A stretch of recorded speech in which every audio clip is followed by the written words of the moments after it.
こんにちは。仕事に役立つ文房具のお店、天の仕事道具店の店長天です。今日は前回の動画で紹介したオーストラリアの文房具屋で購入したアイテムを紹介していこうと思います。1軒目はシドニーのクイーンビクトリアビルディングにあるベースポークレタープレスで購入したもの。ここではボールペン、デスクノートパッド、クリップの3点を購入しました。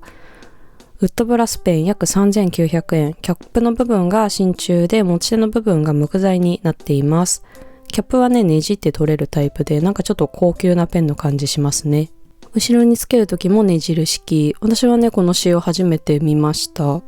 ペン先はこんな感じ。真鍮があちこちにたくさん使われていて、木の色に馴染んでいてね、素敵です。木の軸のボールペンって結構武骨なデザインのものが多くて、今まで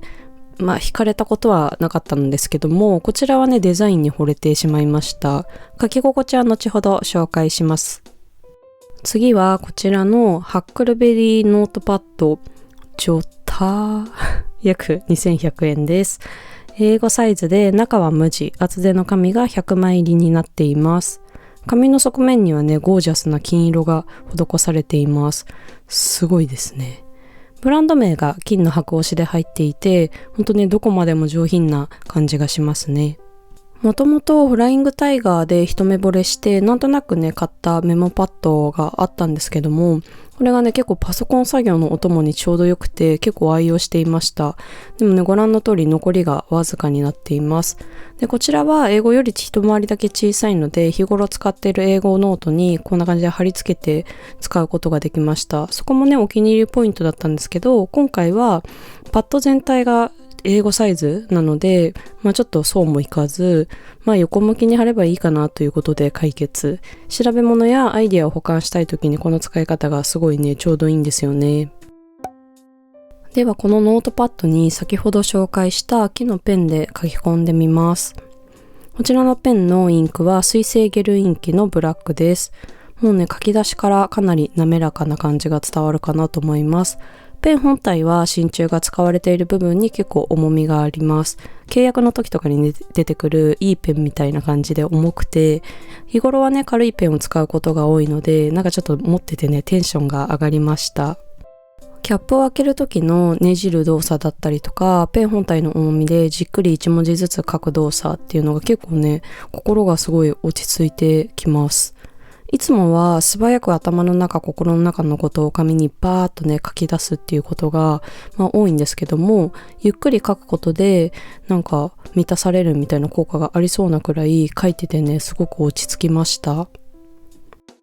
ただ、ちょっと書き込むときにペン先が沈む感覚があったので、ペン先をね、ギュッと締め直したら、治りました。もしかしたらペン先はね、少し緩みやすいのかもしれないです。でもね、他はもう大満足。イラストなどの曲線を描いても引っかかりもなく、ほんとずーっとね、滑らかなんですよ。で、インクもスルスル出るんですけど、インク溜まりができるような感じもなく、ずっと均一のね、太さで描けました。お手紙とか日記とかはこのペンでね、書きたいなと思いました。ノートパッドの方もスケッチブックとあとノートの間みたいな感じの紙で、インクもスルスルと乗るし、裏抜きもしないし、もうすごい書いてて気持ちが良かったです。水性マーカーもね、ちょっと試しておきます。一度塗りと複数塗りをしてみます。裏返してみると、こんな感じ。問題ないですね。透ける気配もないので、もしかして万年筆もいけるかもということで試してみました。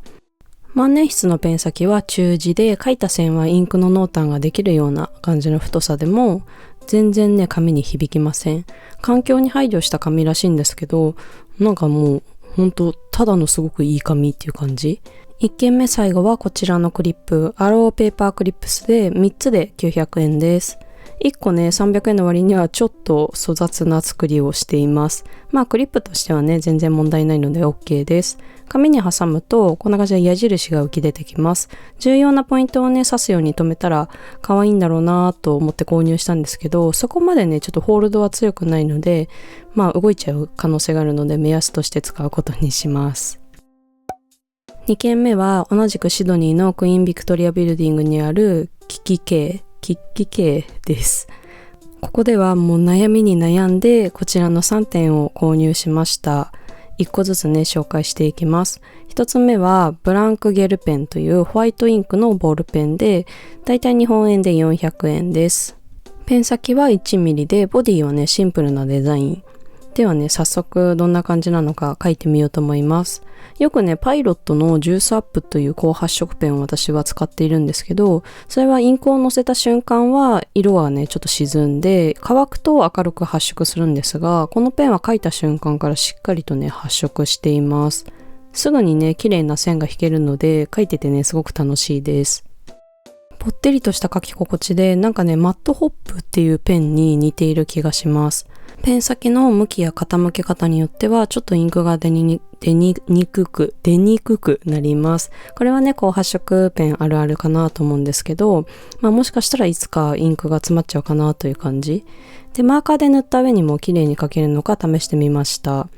こんな感じでねいい感じに描けました。写真にも書き込めるっぽいのでアルバムとか黒いノートに使えそうですね。次はこちら、All Together Now ノートブックエラスティック、約1000円です。ノートにつけるバンドで、もともと私は同じようなものをパピエティグルのやつを持っていました。もともと持っている方はペンが2本入れられる仕様で、ボールペンとカラーペンの2本を入れて使うことが多かったです。で、持ち運びにも保管にもね便利だったので、もっとペンが刺さるタイプ欲しいなと思っていたところに運命的なね出会いしたのがこちらのね今回のアイテムです。一番左は太めのペンも入るような幅になっていて、合計4本バンドにペンを刺せます。ちょうどオランダ移住に備えて調べ物をまとめているノートが毎回ペン取り出すのめんどいなと思っていたので、このノートとね合わせてよく一緒に使っているペン類をバンドにまとめていくことにしようかなと思います。でバンド自体はゴムでできていて、こちらの B5 サイズ一般的な大きめの方のノートにも問題なく取り付けられました。セットアップを背景に少し雑談していきます。現在オンラインショップ4周年のイベントを開催しているんですけど、並行してねちょっと準備していることがあるので告知させてください。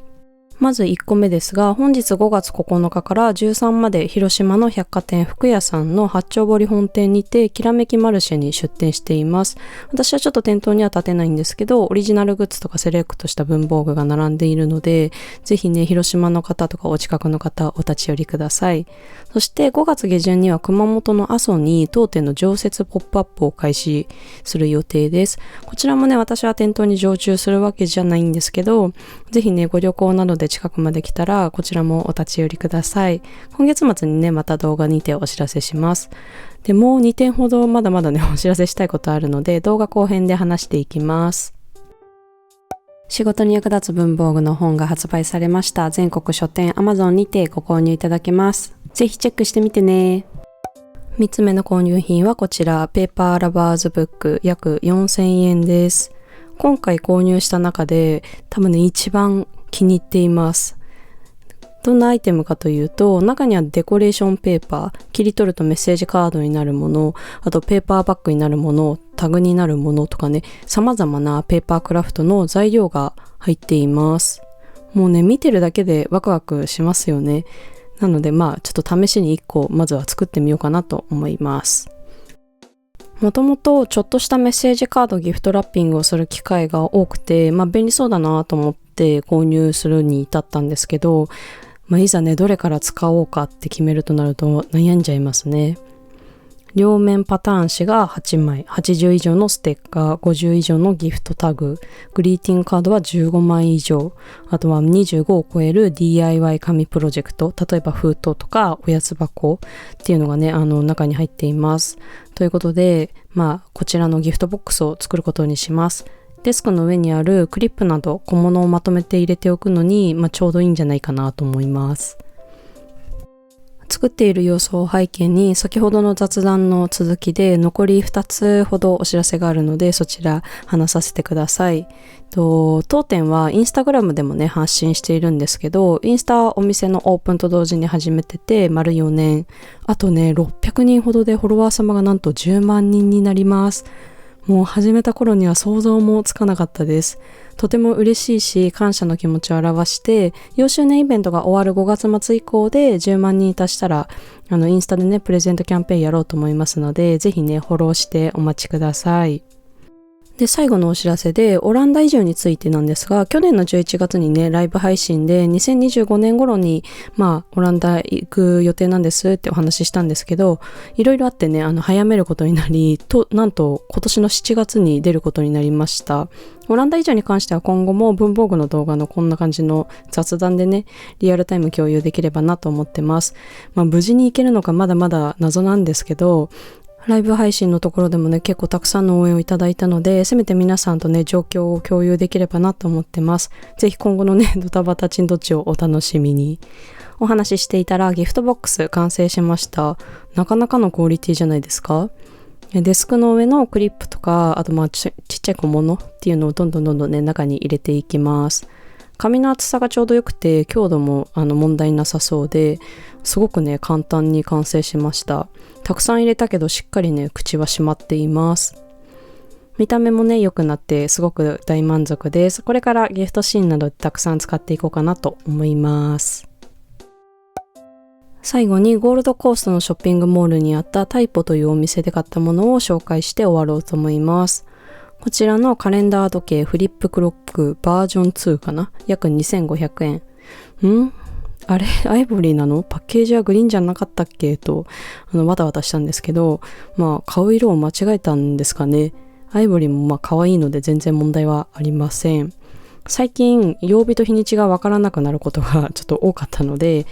お助けアイテムとしてゲットしました。時計の上についているボタンを押すことで曜日と日にちを進めることができます。毎朝ね、押し進めようと思います。裏側に電池入れるところがあったのでセットしていきます。タイポではね、他にもいくつか雑貨を購入していたんですけど、先ほど話した熊本の常設ポップアップのお店のディスプレイに使っています。ちゃんとね、写した写真がちょっと手元にないので、また改めて動画で紹介しますね。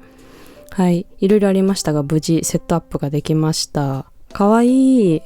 ということで、オーストラリアの購入品紹介でした。最後までご覧いただきありがとうございます。4周年イベント絶賛開催中で5月末までやってますので、ぜひね、オンラインショップ覗いてみてください。またね。